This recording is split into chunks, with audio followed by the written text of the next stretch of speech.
There's no feeling more intense than starting over. If you deleted your homework the day before it was due, as I have, or if you left your wallet at home and you have to go back after spending an hour in the commute.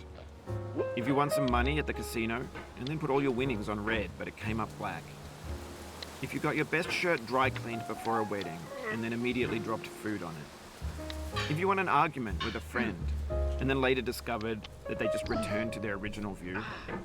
Starting over is harder than starting up. If you're not ready for that, like if you've already had a bad day, then what you're about to go through might be too much. Feel free to go away and come back. I'll be here. Alright, thanks for coming with me on this trip. I'll understand if you have to take a break at any point. Just find a safe place to stop and quit the game. And don't worry, I'll save your progress, always, even your mistakes. This game is a homage to a free game that came out in 2002, titled Sexy Hiking. The author of that game was Jazzuo, a mysterious Czech designer who was known at the time as the father of B games. And B games are rough assemblages of found objects. Designers slap them together very quickly and freely, and they're often too rough and unfriendly to gain much of a following. They're built more for the joy of building them than as polished products.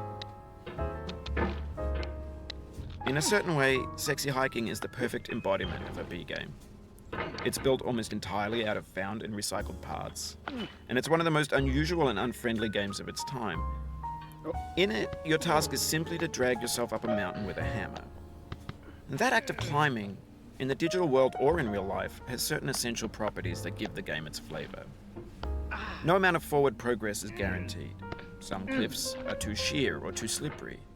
And the player is constantly, unremittingly in danger of falling and losing everything. Anyway, when you start Sexy Hiking, you're standing next to this dead tree that blocks the way to the entire rest of the game.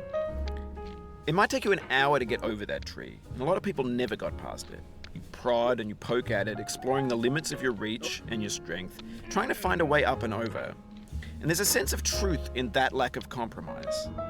Most obstacles in video game worlds are fake. You can be completely confident in your ability to get through them once you have the correct method or the correct equipment or just by spending enough time. In that sense, every pixelated obstacle in Sexy Hiking is real. The obstacles in Sexy Hiking are unyielding, and that makes the game uniquely frustrating.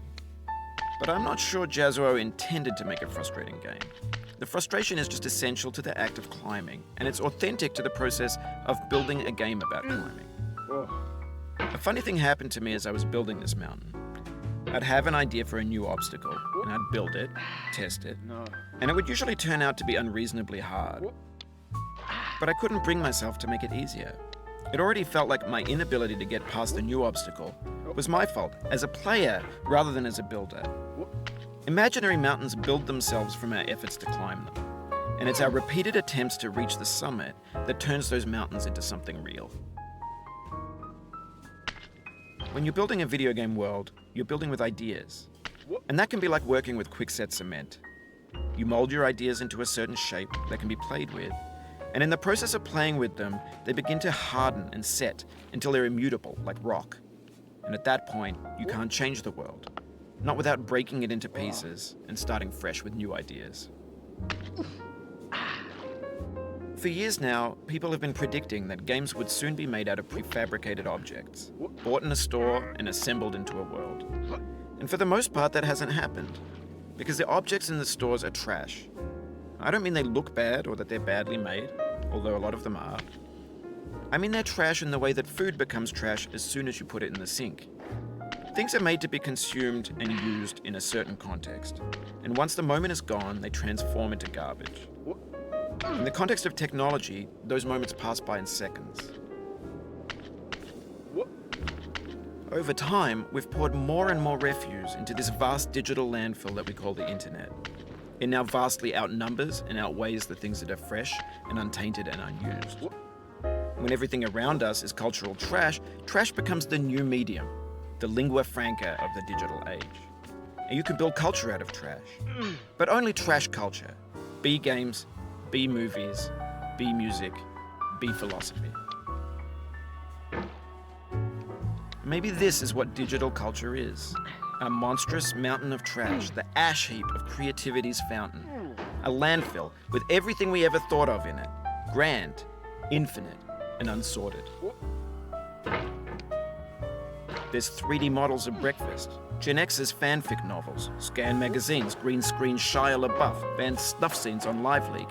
Facebook's got lifelike bots with unbranded adverts and candid shots of Kanye and Taylor Swift mashups, car crash epic failed GIFs, Russian dashcam vids, discussions of McRibs, discarded, forgotten, unrecycled, muddled, rotten, untitled.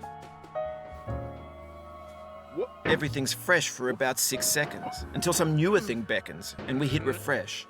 And there's years of persevering, disappearing into the pile, out of style, out of sight. In this context, it's tempting to make friendly content that's gentle, that lets you churn through it but not earn it. Why make something demanding if it just gets piled up in the landfill, filed in with the bland things? When games were new, they wanted a lot from you.